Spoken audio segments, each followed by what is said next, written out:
van a tener que tener paciencia. Todos los que hemos leído libros, que creo que es la gran mayoría, libros de papel me refiero, se acordarán que el libro tiene un prólogo, suele tener un prólogo, una introducción y después vienen los capítulos. Bueno, sobre este tema que ya hizo cierta introducción Arturo, hoy solamente con la ayuda del Señor voy a tocar una especie de prólogo verbal y una introducción. Después los capítulos. Seguramente va a haber un capítulo solo más, pero bueno, hoy solamente el prólogo y la introducción. Vamos al prólogo. Tengan paciencia porque hasta que lleguemos al meollo del tema, falta un poquito todavía. Segunda Corintios 5:7. Segunda Corintios 5:7. Dice que nosotros no andamos por vista, sino por fe. De paso, mientras que ponen los textos en la pantalla, sería bueno, recomendable, si tienen algún cuadernito, algún papel y esfero, que tomen notas para poder después repasar, meditar y cotejar con las escrituras. Hay una traducción que me gusta muchísimo más que meramente esto de nosotros no andamos por vista, sino por fe. Dice, pues vivimos por lo que creemos y no por lo que vemos. El creer es el ejercicio de la fe. Vivimos por lo que creemos y no por lo que vemos. Lo que vemos, lo que nos rodea, lo que perciben nuestros sentidos, es velozmente cambiante, es aparente, es engañoso y produce mucha confusión e incertidumbre, sobre todo en los tiempos que transcurren al presente. Y estos tiempos que vivimos son los que Pablo describe en 2 Timoteo 3:1 como tiempos peligrosos, tiempos feroces. Por eso es imperativo para nosotros que recordemos que un discípulo de Cristo vive por lo que cree y no por lo que ve. Nosotros, como discípulos de Cristo, vivimos por lo que creemos, no por lo que vemos, por lo que está ocurriendo a nuestro alrededor y lo que nos llegan a través de los sentidos y de las relaciones que tenemos. Esto que se ve del mundo que nos rodea entra a nuestro ser, lo queramos o no, y nos afecta. Entra por nuestros sentidos y nos afecta en nuestras relaciones, en nuestras circunstancias, toca nuestras emociones, la voluntad, los deseos, las expectativas. No podemos vivir libres de estas cosas. Y aquel que vive, que anda por esta vida, por lo que ve, va a terminar estrellándose. No hay otro futuro, sino la destrucción, ¿sí? Los que no viven por lo que creen, en este caso, los discípulos que no viven por lo que creen, porque todo el mundo vive según sus creencias, ¿sí? Algo cree cada ser humano y vive de acuerdo a ello. Pero el discípulo que no vive por lo que cree, se supone que cree en la verdad, ¿sí?, va a terminar estrellándose y no tendrá futuro. Es como el avión que vuela de noche y en medio de una tormenta o de unas nubes espesas, ¿sí?, y que carece de instrumentos porque se le dañaron. Entonces, ¿cómo se guía en medio de eso? ¿Sí? No puede guiarse por lo que ve, porque él no ve nada, ¿sí? y no puede guiarse por sí mismo, por las luces que lleve en las alas o porque son parte del mismo avión. Entonces va a terminar mal, no tiene rumbo cierto. Y así es la vida de todos los que no tienen fe salvadora, fe como don de Dios. Creen, pero no creen bien. Creen mentiras, creen engaño. El que dice que no cree en nada es mentira. En algo cree y es en algo mentiroso, algo que no tiene futuro. Por algo todos los seres humanos se guían, aunque parezca que están despistados. O no tienen instrumentos o los tienen inutilizados o llenos de virus. ¿Sí? Así que la vida de muchos es como las computadoras que viven tildándose. No arrancan bien, no terminan de arrancar bien nunca. O tienen una vida hackeada, ¿sí? Le sacaron información buena y le metieron información mala, mentirosa, ¿sí? Y eso los manda al quinto pino, o sea, pierden el rumbo. Pero nosotros no, somos discípulos de Cristo, cristianos, porque solamente se les puede llamar cristianos a los discípulos de Cristo, según el libro de Hechos. Así que vivimos por lo que creemos, no por lo que vemos.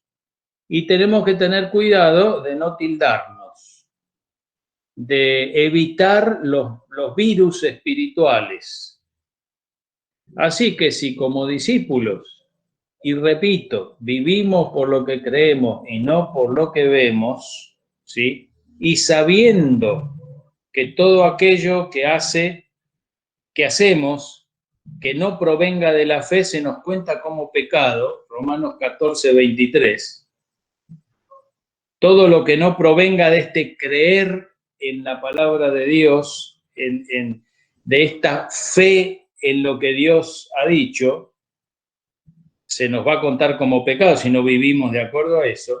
Entonces tenemos que saber con toda claridad en quién creemos, conocer a ese en quien creemos, tenemos que saber a quién le creemos y tenemos que conocer bien aquello que creemos y por qué lo creemos. Tengo que saber a quién le creo, en quién creo, a quién le creo, lo que creo y por qué lo creo. Aunque parezca una redundancia, es importante esto. Y no es fácil, porque esto debe realizarse en medio de la tormenta de este mundo, en medio de la corriente de este mundo que nos acribilla con las mentiras del diablo. Si no contáramos con el auxilio del Espíritu Santo y con el cuerpo de Cristo, estaríamos perdidos. Por nuestra cuenta no podemos, en medio de una situación así, sobrevivir. Pero Dios es fiel y estamos en sus manos. Nuestras vidas dependen de Él. Así empezó Arturo: te necesitamos, Señor, porque la situación no es fácil, ¿sí? Primera Timoteo 4:1 nos advierte, el Señor, el Espíritu, nos dice claramente que en los postreros tiempos algunos apostatarán de la fe, escuchando a espíritus engañadores y a doctrinas de demonios. Su sistema va a ser penetrado por virus, van a ser hackeados, ¿sí? Les van a sacar información y les van a meter mentiras, ¿sí? Y apostatarán de la fe. Así que vamos a considerar, echando mano del ministerio del Espíritu Santo, guiándonos a toda verdad, vamos a considerar este instrumento de vuelo que es la palabra de Dios y con ella revisar nuestra cosmovisión, los fundamentos de nuestra vida y por ende el rumbo que llevamos. Recordemos que en un sentido nosotros podemos decir que somos profesionales de la fe y la esperanza y tenemos que estar al día. ¿Ustedes conocen a un tal Mauricio José Bautista Cartucciello? ¿Cierto? Debe andar por ahí, no sé. Sí, ahí está. Bueno, este señor es médico, ¿sí? Y como médico no puede darse el lujo, ¿sí? Y creo que el papá de él tampoco, en su profesión, no pueden darse el lujo de, como salieron de la facultad, de la universidad, ya está. Ya está, saben todo. Primero que no saben todo y después tienen que estar permanentemente, un médico tiene que estar permanentemente actualizándose, refrescando conocimiento, buscando. No puede que, o sea, aflojar y quedarse ahí y ya está. Salió de la universidad y a otra cosa. No. Y el cristiano tampoco. ¿Sí? Somos profesionales de la fe. Y el sumo sacerdote de nuestra profesión es nada menos que Cristo Jesús, el Rey. Y por lo tanto tenemos que retener nuestra profesión y mantenerla firme, porque fiel es el que prometió. Eso lo encuentran en Hebreos capítulo 3:1, Hebreos 4:14 y 10:23. Les recomiendo que le echen una revisión después a estos versículos y mediten en ello. Hebreos 3:1, 4:14 y 10:23. Es nuestra profesión. La fe es nuestra profesión. Y la fe es creer, pero no creer pavadas, mentiras o cosas que no son seguras. Creer la verdad revelada de Dios, cuyo centro está en la persona de Cristo, que es la revelación de Dios. Pero tenemos toda la palabra que nos ha sido dada, las Sagradas Escrituras, en donde Cristo es el centro, Él se revela a través de su palabra y Él mismo es esa palabra. Así que tenemos que ir ahí para establecer correctamente nuestra cosmovisión sobre todas las cosas. Revisar los fundamentos de nuestra fe. Y esto tenemos que hacerlo como hacen los médicos y otras profesiones que se están permanentemente haciendo posgrado, actualizándose y en relación con otros profesionales de la misma rama. Por eso nosotros no podemos prescindir de nuestros hermanos. Tenemos que andar en la comunión del cuerpo de Cristo con nuestros otros profesionales de la fe, compañeros y compañeras. Con esto termino el prólogo verbal y voy a ir a la introducción, recordando que volamos, que vivimos, que andamos por fe, pero en medio de una tormenta y muy fuerte. La vida es así. No es fácil, es tormentosa, es impredecible. A veces está todo tranquilo y de pronto viene un temblor, como el otro día que acá también nos agarró en la cama. Empezó medio a temblar todo, ¿sí? O viene granizo, o está muy oscuro y parece que se va a derrumbar todo, qué sé yo. Así es la vida, tiene altibajos, ¿sí? Y a veces parece que el Señor está durmiendo, parece, ¿sí?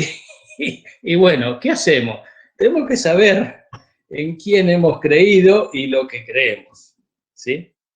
Así que vamos a ello, a la introducción. Titulé esta charla, porque me parece muy así grandilocuente llamarla conferencia, una charlita, la titulé El diseño divino. No va a ser nada nuevo esta introducción, ¿sí? Tal vez algo desordenada, aunque van a poder tomar nota. Tómenla como una charla. Les voy a leer, no hace falta que pongan el texto ahí, porque voy a leer una paráfrasis que hice yo mismo de varias versiones. Es como un mix parafraseado de varias versiones de la Reina Valera, la Biblia textual y algunas otras más, de un párrafo que es bastante conocido, creo, por todos, Eclesiastés capítulo 3, si ustedes los quieren seguir en sus Biblias, pero sería bueno que anoten las citas por lo menos. Eclesiastés capítulo 3, 1 al 8, y el 11 y el 16, ese mismo capítulo. Yo voy a leer rapidito, porque es una paráfrasis. Dice, todo tiene su tiempo y todo lo que se quiere debajo de los cielos tiene su hora. Tiempo de nacer y tiempo de morir. Tiempo de plantar y tiempo de cosechar lo plantado. Tiempo en que se hiere y tiempo en que se sana. Tiempo en que se construye y tiempo en que se destruye. Tiempo en que se llora y tiempo en que se ríe. Tiempo en que se sufre y tiempo en que se goza. Tiempo de esparcir piedras y de juntarlas. Tiempo de bienvenida y de despedida. Tiempo de buscar y tiempo de perder. Tiempo de guardar y tiempo de desechar.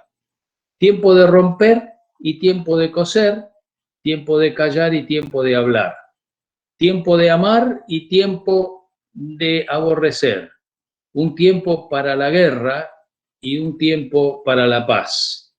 Dios todo lo hizo hermoso para el momento apropiado y pertinente, y puso en el corazón de los mortales la noción de la eternidad, aunque estos no lleguen a comprender en su totalidad lo hecho por Dios.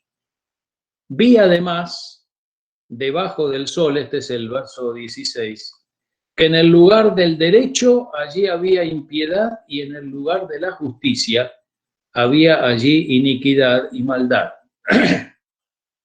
La porción leída nos describe en primer lugar en este párrafo ese todo que abarca la vida y que podemos agruparlo en 4 áreas o características, categorías de experiencia. La primera es la que hace a las etapas, a las estaciones de la vida, ¿no? Tiempo de nacer, tiempo de morir, hay un tiempo de destruir, otro de edificar, ¿sí? O de plantar y cosechar. Hay estaciones, etapas en la vida. La segunda categoría sería la de lo emocional. Tiempo de herir, de curar, de sufrir o de gozar, de llorar o de reír, ¿sí? Reímos y gozamos cuando nace un bebé y lloramos cuando parte ese bebé que ya llegó a la ancianidad. Está el área también, en tercer lugar, de los proyectos, de las iniciativas, de los planes que todos tenemos en la vida. Tiempo de juntar, tiempo de esparcir, de guardar o de desechar lo guardado, de romper o de coser. Y la cuarta categoría sería la de las relaciones, porque vivimos interrelacionados unos con otros, no somos islas. Por eso hay un tiempo de amar, un tiempo de aborrecer o de poner distancia, hay un tiempo de callar y otro de hablar, y hay un tiempo de guerra y de paz. Quiero llamar la atención por el momento, solamente lo menciono, que el párrafo empieza con tiempo de nacer. Todo tiene su tiempo debajo de los cielos, tiempo de nacer, y todo este párrafo en el versículo 8 no termina con tiempo de morir, termina con tiempo de paz. Lo menciono para más adelante.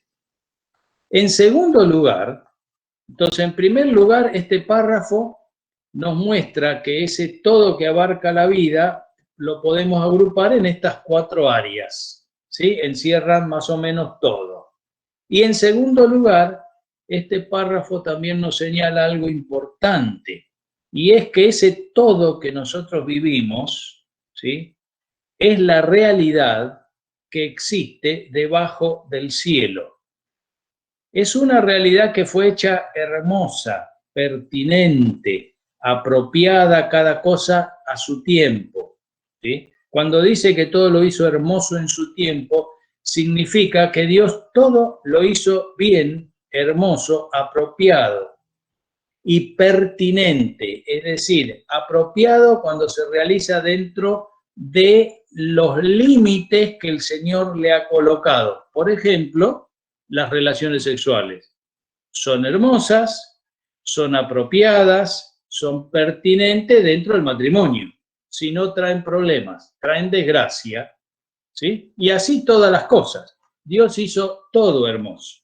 Él no arruinó esta realidad debajo del cielo, ¿sí?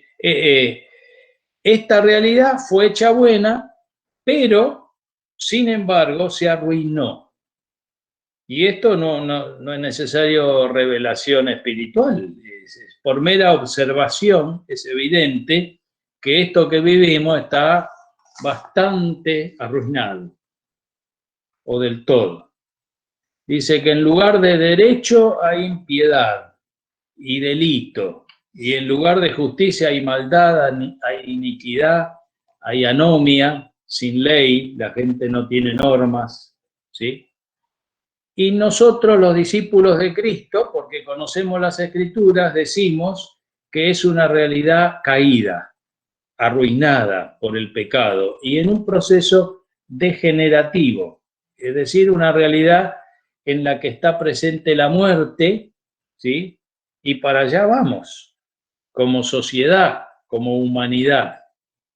Es como el Titanic, que la orquesta tocaba, alguna vez lo dijimos, ¿sí? Mientras se estaba hundiendo. Bueno, esta humanidad, este mundo, se está hundiendo. Y nosotros acá, en medio, los discípulos de Cristo. Así que ese todo que nos toca vivir, relacionados dentro de estas 4 categorías, en familia, alguna experiencia de familia, ocurre aquí debajo del cielo. Es una realidad difícil, caída, que cada vez con mayor ferocidad se opone a la dignidad del hombre como un ser social, animanizándolo al hombre, destruyendo la imagen con la que fue creado y diseñado. Y esto es lo que hoy día se procura abiertamente, no ya desde algún sector de la sociedad, se procura la destrucción del ser humano y de la imagen de Dios en él desde los centros de poder mundial, desde la misma ONU, ¿sí? A través de esto que mencionó Arturo, el feminismo, la ideología de género y otras cosas, ¿no? Y se oponen a lo obvio, a lo natural, es algo anticientífico, va contra el sentido común y contra lo evidente, y sin embargo así vemos que gana, porque es algo totalitario, es algo impositivo, ¿sí? A la fuerza, y va ganando terreno en la humanidad, porque la gente no sabe para dónde va, entonces esta cosa la agarra y la aplasta. Pero no debería ser esto para nosotros que somos discípulos de Cristo. Es una guerra en medio de la cual estamos, en medio de la que vivimos los discípulos de Cristo. La sociedad en que estamos a nivel mundial, salvando las diferencias entre un lugar y otro, es a nivel mundial anticristiana, absolutamente pagana, sodomita, perversa, inmoral, porque responde a sí misma, ¿sí? El que tiene moral tiene a quien responder, aparte de él, la moral bien entendida. Y además de enfrentar esta oposición en nuestra vida de discípulos, en nuestra vida de relaciones en este mundo, esta vida tiene 2 características que alguna vez hace tiempo les compartí, ¿sí? Que no podemos perder de vista, porque a veces pretendemos que todo siga igual. Bueno, la vida no es así, hermanos. La vida tiene básicamente 2 características. Es dialéctica, es decir, es una continua relación entre opuestos.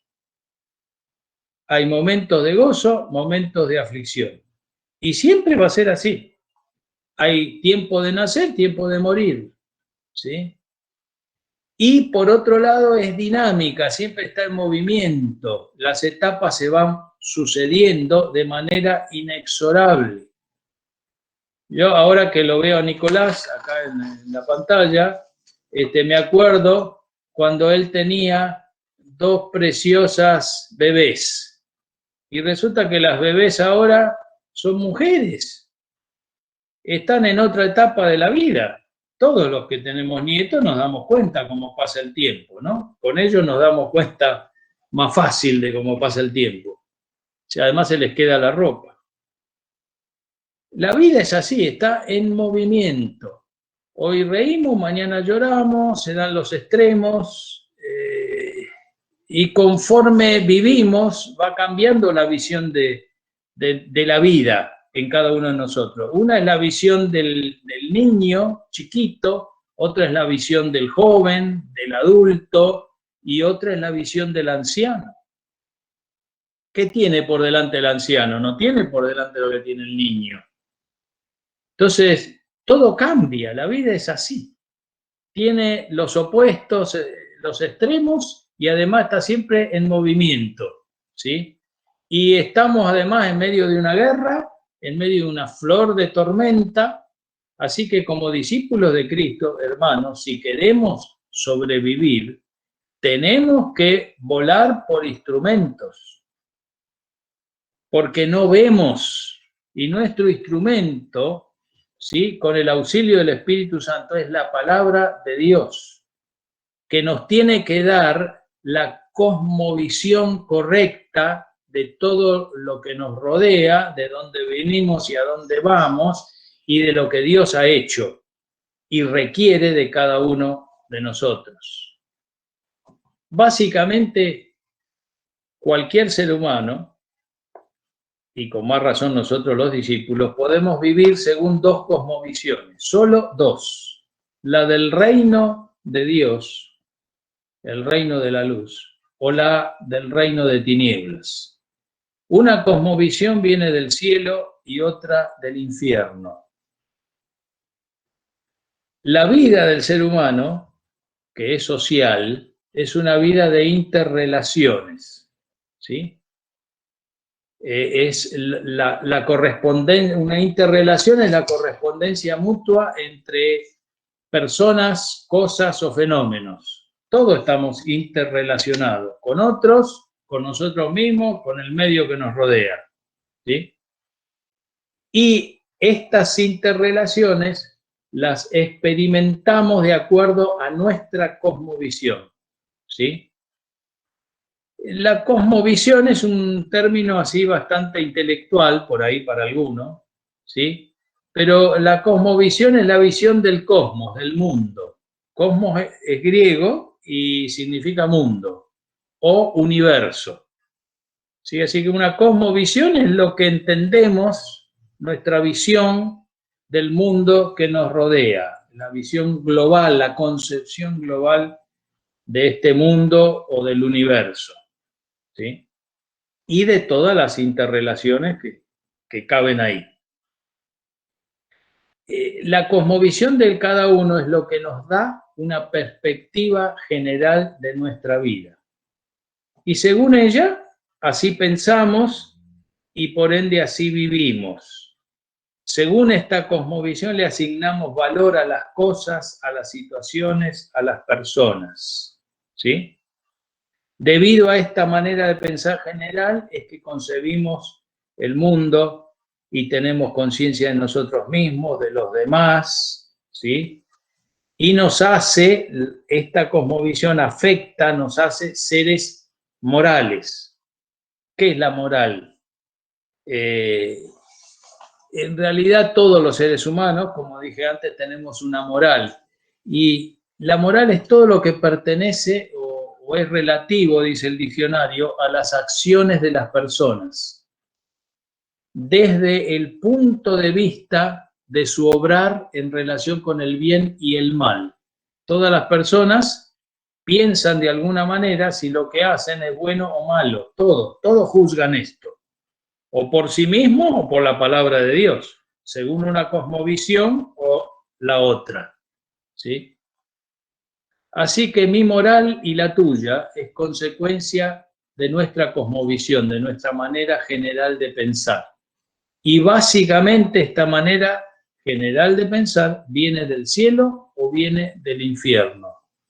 ¿Proviene de Dios y su palabra revelada o de nosotros mismos o de la perversa generación que nos rodea, que está comandada por el príncipe de este mundo?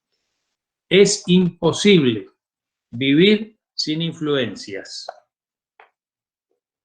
Pero como hemos sido liberados por Cristo Jesús, podemos escoger la influencia del reino, la influencia del Rey y su palabra.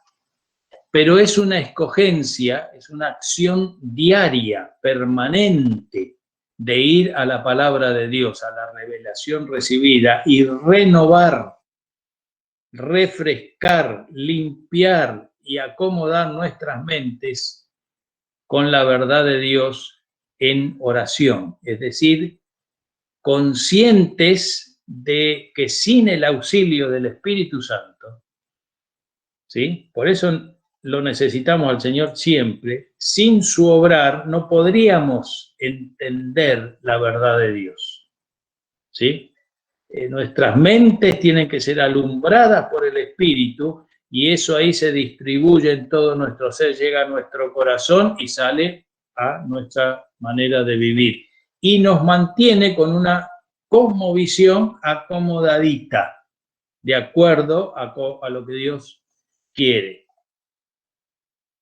En realidad, la cosmovisión del discípulo de Cristo es la manera de pensar de Dios sobre las cosas. Yo en el reino de Dios no puedo pensar como quiero, tengo que pensar como el Rey. Eso es señorío de Cristo. Ni más ni menos. Que pensemos como nuestro Señor piensa, que veamos las cosas como Él las ve, que anticipemos las cosas y nos proyectemos hacia el futuro como Él lo hace de acuerdo a su palabra, como Él nos muestra en su palabra. Cuando nosotros entramos al reino de Dios, ¿cómo fue o por qué fue? Porque nos arrepentimos. Y arrepentirse es cambiar la manera de pensar, es dejar la cosmovisión vieja del hombre viejo y de esta perversa generación y adoptar y sujetarnos a la cosmovisión del reino, la del Rey, la manera de pensar de Dios. Madurar en Cristo, ¿sí?, es que cada vez la mente de Cristo crece en nosotros. Cuando nacemos de nuevo, todos tenemos la mente de Cristo. Si somos hijos de Dios, tenemos la mente de Cristo. Si no, no lo somos. Pero también tiene la mente de un hombre, un bebé recién nacido, pero se hace popó y pis y no sabe comer, solo chupa ahí el pecho y tiene que esa mente desarrollarse. Entonces, si naciste de nuevo, si sos discípulo de Cristo, tenés la mente de Cristo, pero tienes que crecer, madurar, ¿sí?, en el conocimiento de ese tu Señor, de ese mi Señor, y crecer en el entendimiento de su voluntad, de su palabra, ¿sí? Conoceremos y proseguiremos en conocer. Además, es un ejercicio que vamos a hacer en lo que vamos a estar toda la eternidad, porque conocer a Dios no es posible del todo, eternamente, porque Dios es tan grande que es inagotable. Así que mejor que vayamos practicando hoy en día en medio de esta tormenta. Así que, hermanos, necesitamos afirmarnos en la cosmovisión del reino, renovar permanentemente nuestras mentes y cada vez alinearnos día tras día con la manera de pensar de Dios, que se corresponde con nuestro diseño. Se corresponde esta manera de pensar con cómo hemos sido diseñados y creados por nuestro Dios. Hemos sido creados a su imagen y semejanza. Y esto, si el Señor quiere, el próximo domingo ya nos vamos a meter en esto. y para lo cual les voy a dejar una tareita también.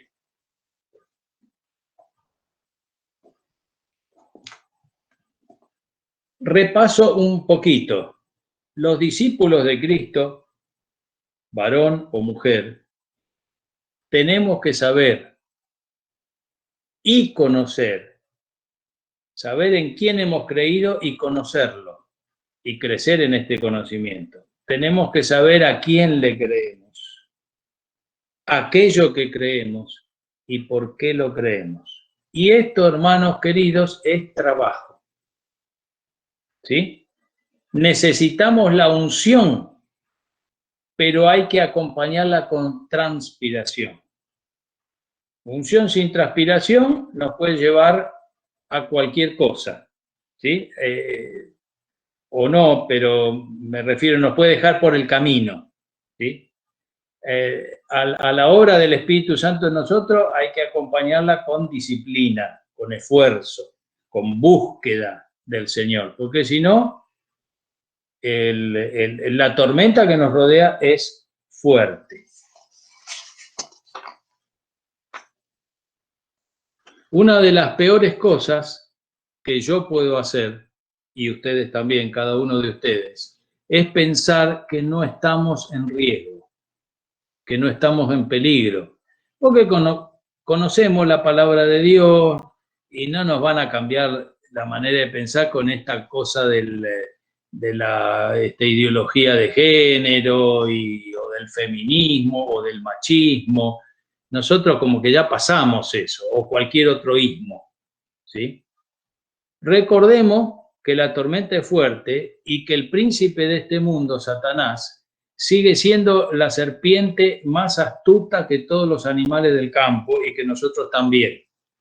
¿Sí? Allá dice eso en Génesis 3:1.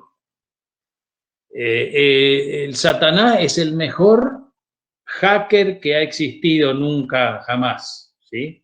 O sea, puede arruinar la vida de cualquiera si se le da espacio, si se le abre un poquito la puerta. Así que tenemos que cuidarnos. Por algo, nos recuerda la palabra siempre, que tenemos que estar en guardia, velando, orando, considerando la palabra de Dios y en comunión unos con otros. Y muy bien armados. Recuerden lo de Efesios 6, ¿no?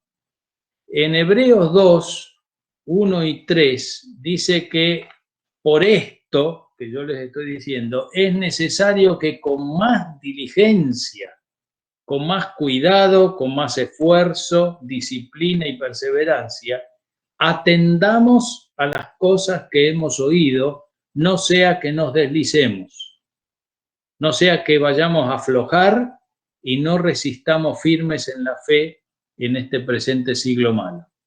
¿Sí? Es necesario que con más diligencia, ahí dice, debemos prestar mucha mayor atención a lo que hemos oído, no sea que nos desviemos. En la Reina Valera dice que nos deslicemos, ¿sí? Y el problema del deslizamiento es que a veces empieza muy suavecito, pero cuando entramos en eso y nos descuidamos, empezamos a coger velocidad y después no nos para nadie y podemos terminar en el abismo, ¿sí? Así que la fe genuina es la que cree y vive la cosmovisión del reino. Porque, dice el versículo 3, ¿cómo vamos a escapar nosotros si descuidamos una salvación tan grande? Nosotros tampoco vamos a escapar si nos descuidamos.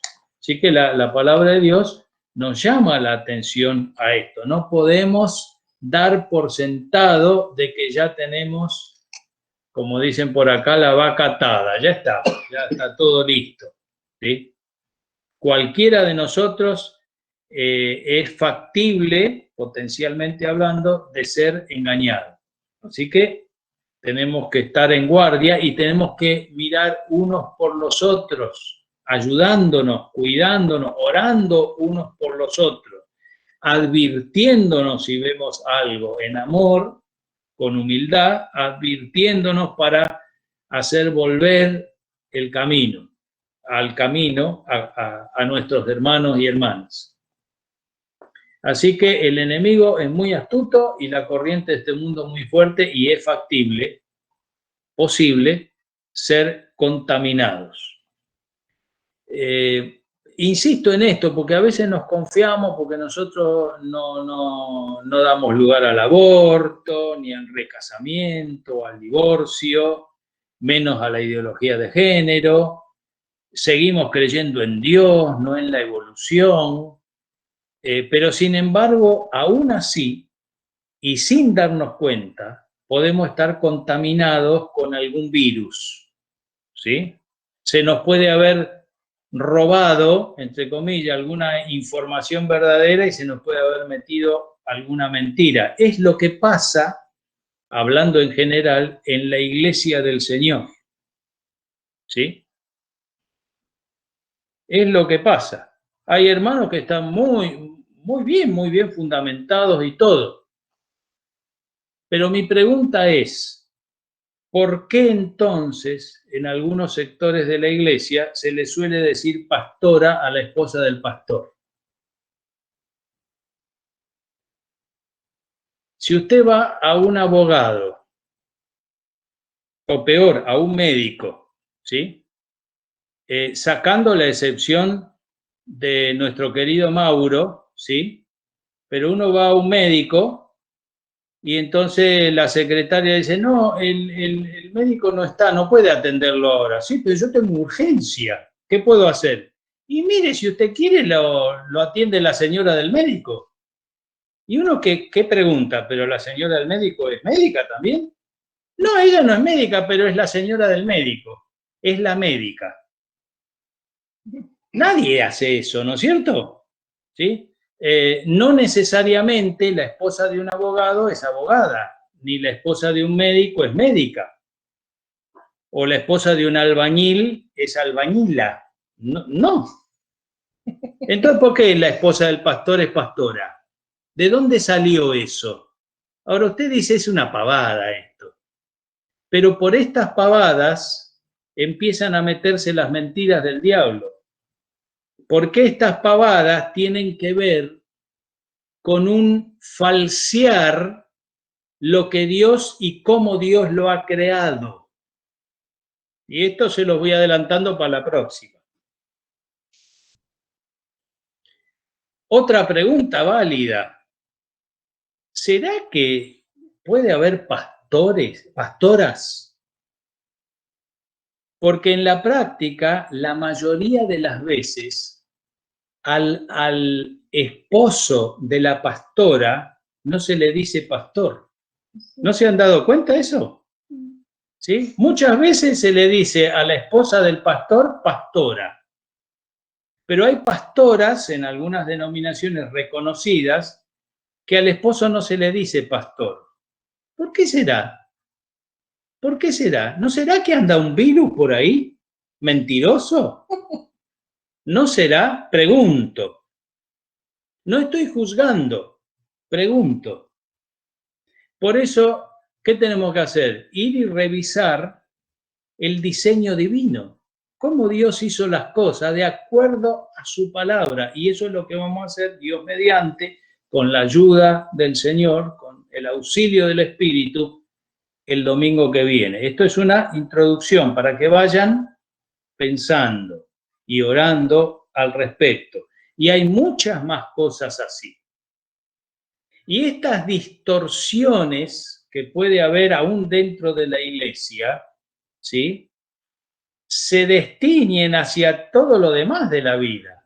Por eso a veces nos encontramos con cosas en los matrimonios, en las familias, maneras de pensar que uno dice, un momento, ¿qué cosmovisión tiene esta gente? Porque en la práctica están manifestando una manera de pensar que tal vez no esté alineada con la verdad de Dios.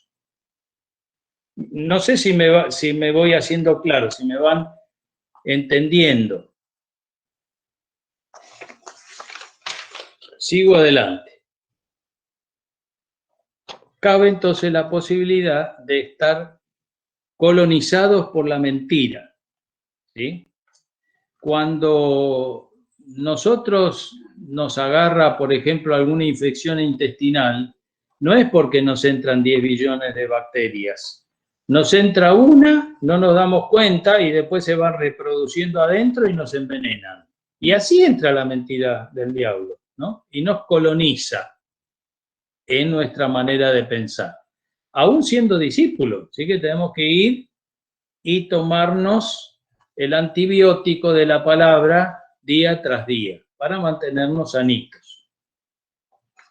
Volver reiteradamente a la palabra de vida que nos alumbra el camino y revisar nuestros fundamentos, nuestra cosmovisión, nuestra manera de pensar. Así que por eso, mis hermanos, quiero dejarles para el domingo próximo la tarea de leer cuidadosamente los 3 primeros capítulos de Génesis, el primer capítulo de Efesios y los 2 últimos capítulos de Apocalipsis.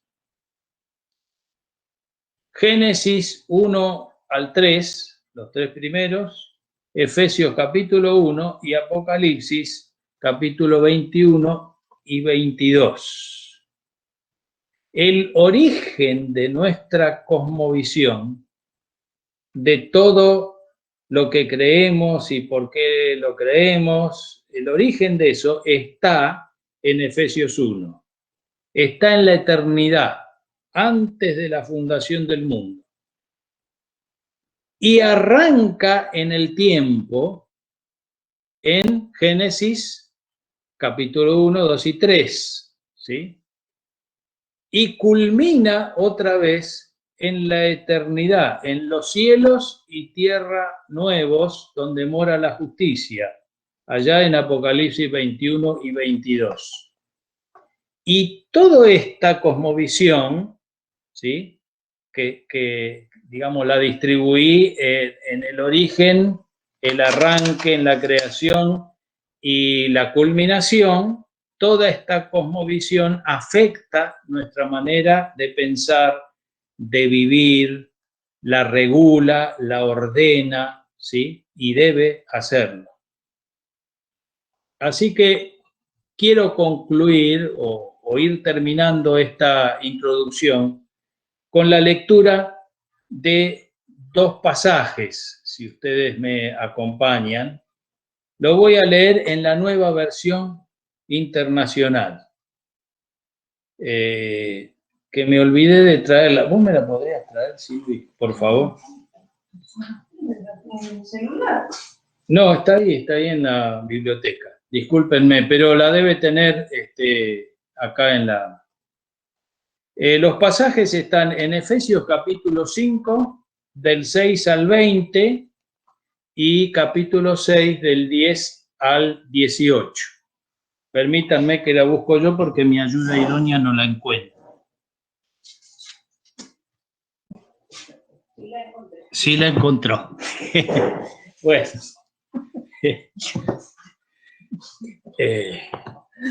Me gusta leer del papel, así que bueno, voy a buscar acá. Efesios capítulo 5, les dije, versos 6 al 20.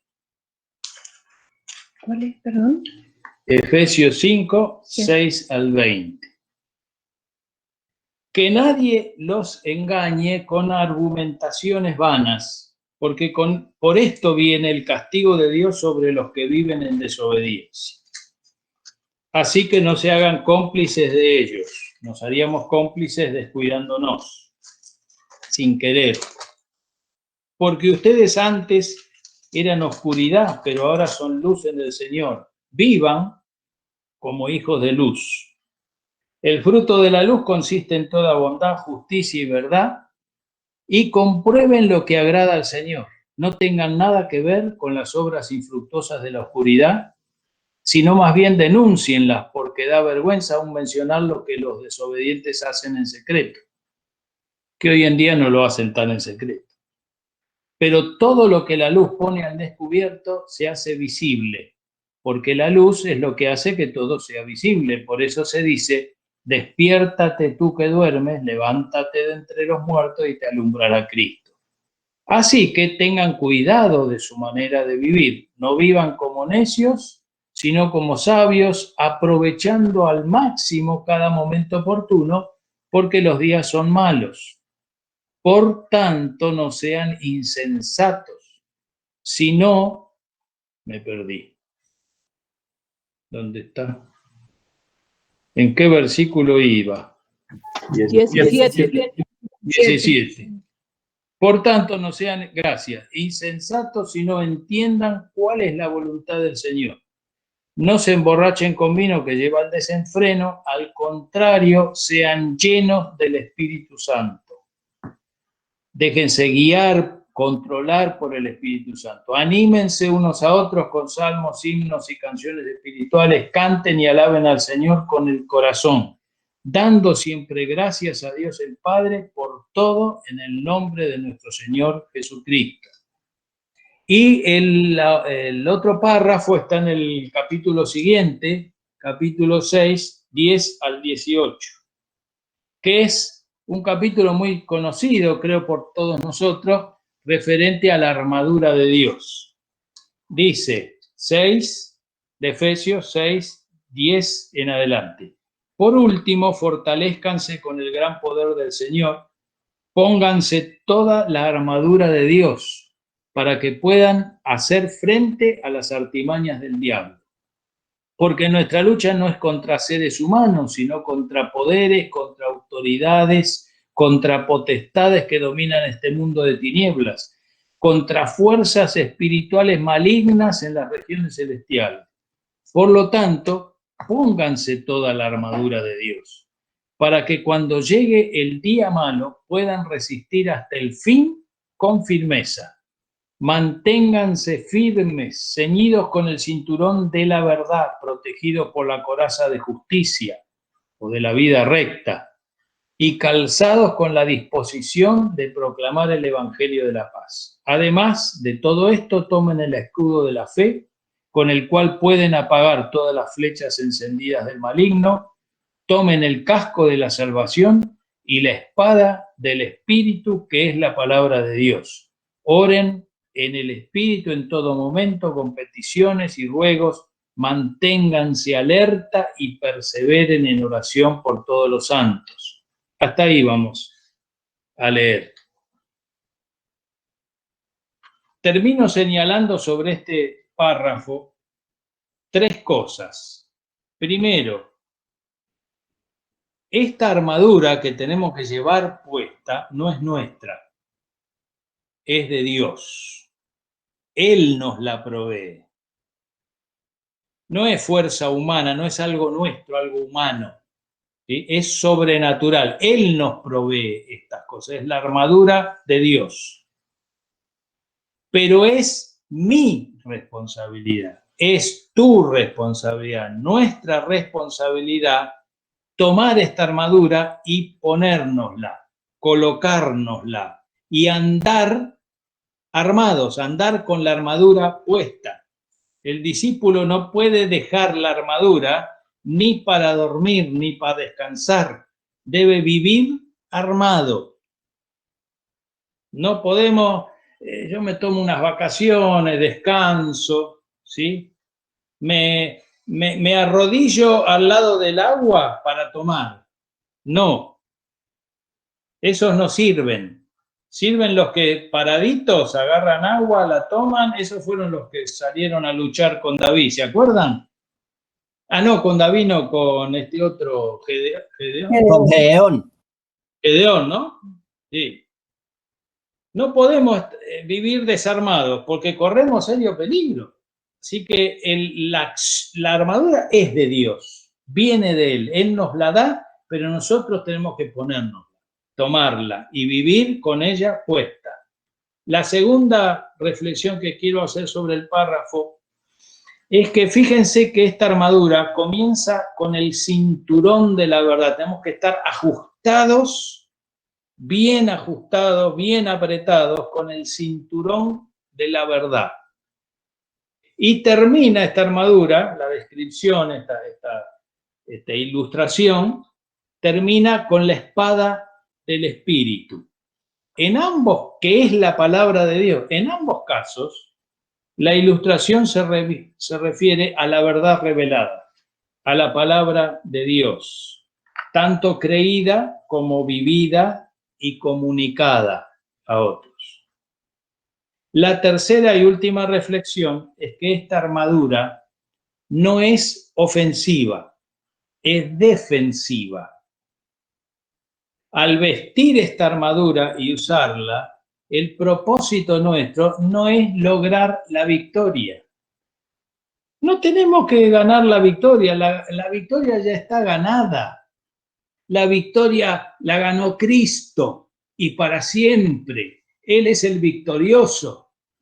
Léase Apocalipsis. La médula de Apocalipsis es que Cristo reina, Cristo es victorioso. Y una cosa es vivir en medio de esta tormenta, es vivir en medio de esta vida difícil y con momentos raros como el que vivimos. Una cosa es vivir en medio de esto procurando la victoria y otra cosa es vivir sabiendo que ya ganamos, hermanos. Aunque acá se ponga feo, ya ganamos, sabemos cómo termina la película.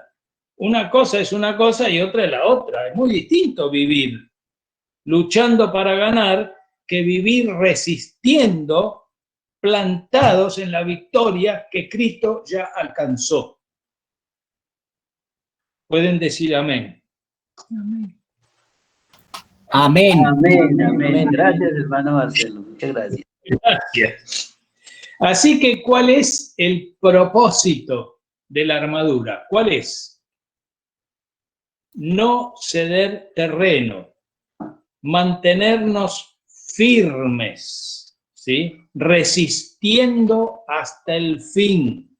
Cuando llega el día malo, ¿sí? Con esta armadura nos mantenemos firmes, resistimos sin ceder terreno. Ese es el propósito, porque la victoria ya la ganó nuestro Señor Jesucristo, nuestro gran Dios y Salvador.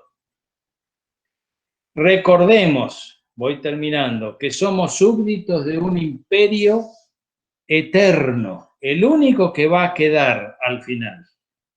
Somos ciudadanos de un reino que habitamos como extranjeros en territorio enemigo.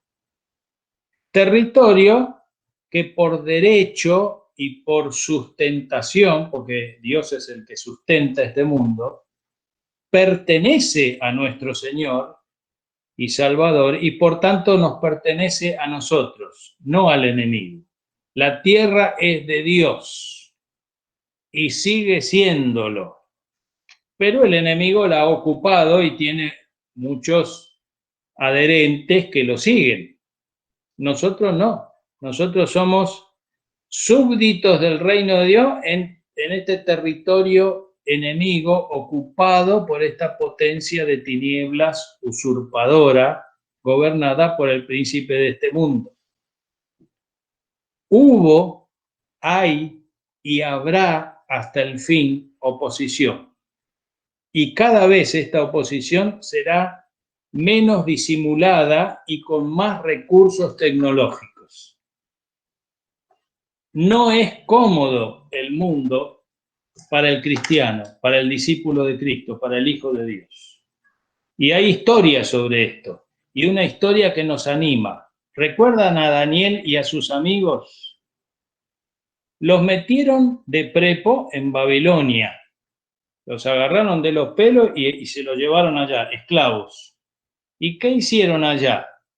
Pretendieron imponerles otra cultura, otra manera de pensar, otra cosmovisión.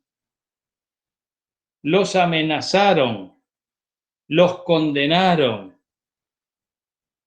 los apretaron, y no por 2 o 3 días, no por meses. Se calcula que Daniel sirvió a sucesivos gobiernos en Babilonia por 66 años y no los pudieron contaminar. Y no habían sido llenos del Espíritu Santo como nosotros, y no tenían la revelación que tenemos nosotros. Y si ellos pudieron resistir, debido al Dios que tenían, nosotros vamos a poder resistir porque es el mismo Dios que no cambia. Aleluya. Pero yo me tengo que poner la armadura. Yo tengo que tener la cosmovisión de la palabra de Dios, la manera de pensar de Dios y acomodar mi vida a ella. Daniel, también calculan los estudiosos, que cuando afrontó el pozo de los leones tenía como 80 años. Ya tenía su edad. Ya uno se cansa, como el caso mío, cuando ya pasa los 35. Imagínense 80 años, ¿no? Y siguió firme. Y yo creo que tanto él como sus amigos siguieron firmes porque siempre tenían abiertas las ventanas de su vida hacia Jerusalén, hacia el nacimiento del sol de justicia. ¿Sí? Léanse Daniel capítulo 6, dice que a él lo denunciaron porque abría sus ventanas y oraba hacia Jerusalén. Su vida estaba enfocada hacia Dios, hacia las promesas de Dios, hacia el Mesías que iba a venir y que para nosotros ya vino. Es una realidad presente en nuestras vidas por el Espíritu. Así que ahora sí termino con 2 Timoteo 2:1. Esforcémonos en la gracia que es en Cristo Jesús, en su capacidad, en su fuerza, porque de su abundancia, de la abundancia de Cristo tomamos todos, dice Juan 1:16, tomamos todo gracia sobre gracia, gracia en lugar de gracia. Él nos da gracia para hoy, para la tormenta de hoy, para la situación de hoy, nos da gracia para capacidad y fuerza para afrontar la abundancia y para afrontar la escasez, para afrontar todo lo que esté en el medio, ¿sí? Podemos y debemos vivir como discípulos de Cristo esta vida paradójica y difícil muchas veces, pero participando de la victoria de Cristo, en su fuerza. Recuerden, hermanos, esta tareita, leer estos capítulos y pedirle al Señor, Señor, necesitamos, aunque crean que ya la tienen, aunque creamos que ya sabemos, ninguno de nosotros debe suponer que ya lo sabe. Hay que volverle a pedir al Señor revelación. Tenemos que cuidarnos en esto, ¿sí? Masticar la palabra, volver a ella, ¿sí? Para establecernos bien en la verdad de Dios y en la cosmovisión del reino. Porque el enemigo es astuto, vuelvo a repetir. Aquí termino, así que léanse estos capítulos, oren, y si el Señor lo permite, y no viene antes, ni nos llama, acá estaremos en el mismo sitio del dial, como decían antes, el domingo próximo. Un abrazo a todos, virtual.